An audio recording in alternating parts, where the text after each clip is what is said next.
ಶ್ರೀ ಹುಲಿಯೂರಮ್ಮ ದೇವಿ ಕರಗ ಮಹೋತ್ಸವಕ್ಕೆ ಭರ್ಜರಿ ಸಿದ್ಧತೆ.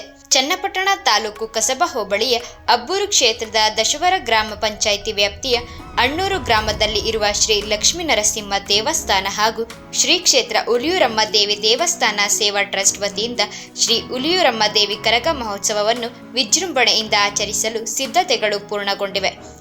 ಮಾರ್ಚ್ 3ರಿಂದ 2026 ಮಂಗಳವಾರ ಸಂಜೆ 6 ಗಂಟೆಗೆ ಅಮ್ಮನವರ ಜಾತ್ರಾ ಮಹೋತ್ಸವಕ್ಕೆ ಚಾಲನೆ ನೀಡಲಾಗುವುದು.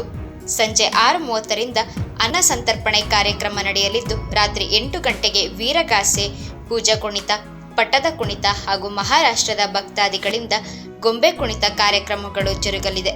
ಮಂಗಳವಾರಪೇಟೆ ಭಕ್ತಾದಿಗಳಿಂದ ಅನ್ನ ಸಂತರ್ಪಣೆ ನಡೆಯಲಿದ್ದು, ಮಂಗಳವಾರಪೇಟೆ ಗ್ರಾಮದ ಭಕ್ತಾದಿಗಳಿಂದ ವಾದ್ಯಗೋಷ್ಠಿ, ಬೆಂಗಳೂರಿನ ಸೋಮೇಶ್ವರ ನಗರ ಭಕ್ತಾದಿಗಳಿಂದ ಪಲ್ಲಕ್ಕಿ ಉತ್ಸವ, ಬೆಂಗಳೂರಿನ ಭಕ್ತಾದಿಗಳಿಂದ ಸಿಡಿಮದ್ದು ಪ್ರದರ್ಶನ, ಮಂಡ್ಯದ ಭಕ್ತಾದಿಗಳಿಂದ ವಿದ್ಯುತ್ ದೀಪಾಲಂಕಾರ ಹಾಗೂ ಮೈಸೂರಿನ ಭಕ್ತಾದಿಗಳಿಂದ ಹೂವಿನ ಅಲಂಕಾರ ವ್ಯವಸ್ಥೆ ಮಾಡಲಾಗಿದೆ. ಮಾರ್ಚ್ 4, 2026ರಂದು ಬುಧವಾರ ಬೆಳಿಗ್ಗೆ 9 ಗಂಟೆಗೆ ಅಮ್ಮನವರಿಗೆ ಮಹಾಮಂಗಳಾರತಿ, ಮಡಿಲು ಅಕ್ಕಿ ಸೇವೆ ಹಾಗೂ ತೀರ್ಥ ಪ್ರಸಾದ ವಿನಿಯೋಗ ನಡೆಯಲಿದೆ. ಕೆನಡಾ ದೇಶದ ಭಕ್ತಾದಿಗಳಿಂದ ವಿಶೇಷ ಸಹಕಾರ ಲಭಿಸಿದೆ. ಭಕ್ತಾದಿಗಳು ತಮ್ಮ ತನು ಮನ ಧನ ಧಾನ್ಯಗಳನ್ನು ಅರ್ಪಿಸಿ ಶ್ರೀ ಹುಲಿಯೂರಮ್ಮ ದೇವಿ ದರ್ಶನ ಪಡೆದು ದೇವಿ ಕೃಪೆಗೆ ಪಾತ್ರರಾಗಬೇಕೆಂದು ದೇವಸ್ಥಾನದ ಆಡಳಿತ ಮಂಡಳಿ ವಿನಂತಿಸಿದೆ. ಸರ್ವರಿಗೂ ಅಣ್ಣೂರು ಗ್ರಾಮಸ್ಥರು ಆತ್ಮೀಯ ಸ್ವಾಗತ ಕೋರಿದ್ದಾರೆ.